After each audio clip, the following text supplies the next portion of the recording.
Let's turn our attention back to politics and the most spoken about and watched interview in South Africa in a very long time. It's that interview between Annika Larsen and Andre de Ruyter. Available, by the way, on our website on eNCA.com. It's the #1 trending story.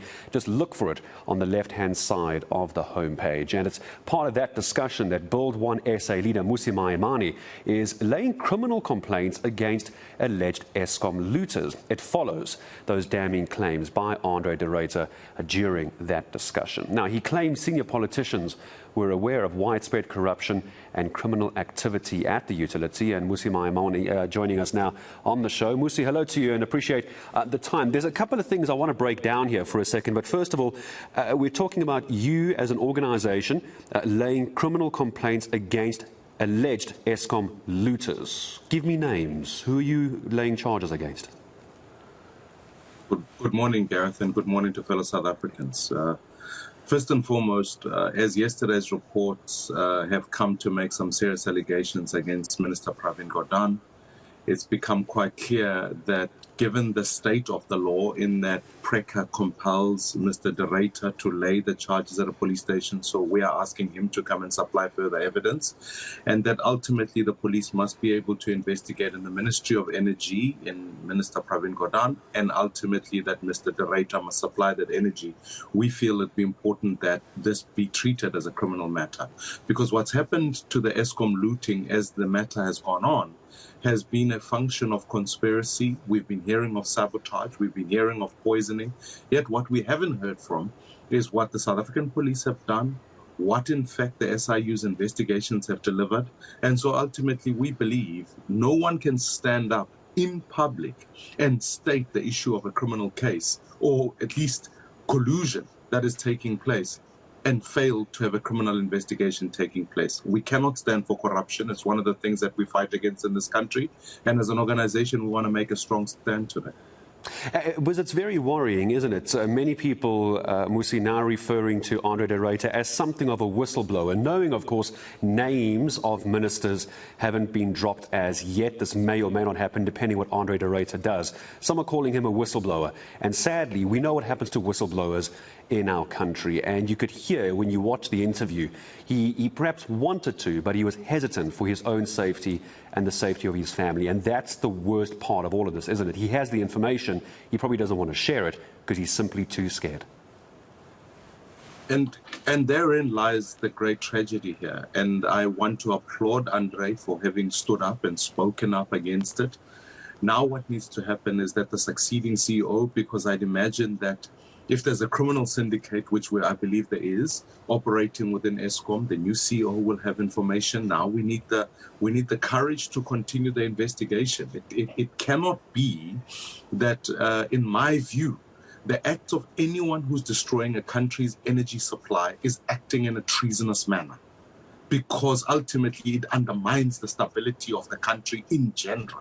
So therefore, we are asking without doubt that no stone be left unturned here. And as a South African public, we cannot be spectators to a war between the ANC and Mr. de Ruyter, or whatever the case might be. What we need as South Africans is for the institutions of government to be able to fight corruption. I was very strong in our 10-point plan to say we cannot stand by and allow state capture or corruption to continue while nothing's been done. It's why we're acting in the manner that we are. Many people reacting over the weekend that maybe didn't see the interview last week on air. They've been watching it on our website.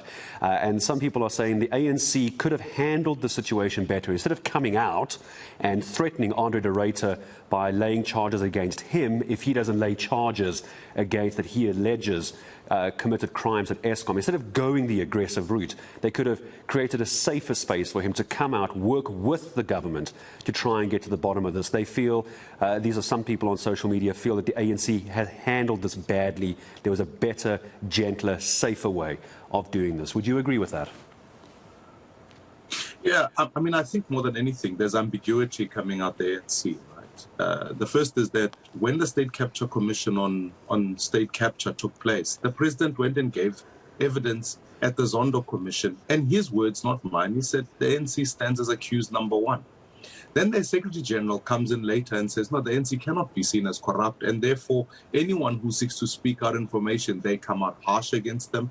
They seek to destroy their credibility, which is the very essence of why the issue of corruption continues unabated. So I would urge that ultimately, when we reflect on this issue, given the revelations that come from state capture, almost everybody who has been involved in the State Capture Commission, the ministers, have been linked to the ANC, that you cannot deny the fact that the organization itself must shoulder the responsibility. And in this instance, in their collaboration with anyone who says they want to expose corruption, if they were truly wanting to change, they should have gone out and stood on the sidelines and said, we will support any acts of investigation, and should have acted even prior to this revelation by Mr. Ruyter. If the said minister in the interview took this information, I would hope it was spoken about in cabinet, which one of the things we will request is the cabinet minutes to the issue. I would hope that the president would have been fully briefed on these issues. And if he wasn't, why was he not? And if he was, what actions did he take post facto? Because at the end of the day, a discussion of this nature that Mr. Ruyter cites cannot just occur and the entire government remains silent on its regard. So it's not only just a failure of the ANC itself, it's a failure of the executive equally so. And Mmusi Maimane, I'm going to say thank you very much for your time. Build One South Africa leader Mmusi Maimane as well. You also have to wonder what the damage could potentially be for the ANC. We're now talking about next year's general elections. So last year, of course, we spoke about 2024's elections. Those elections are coming up next year.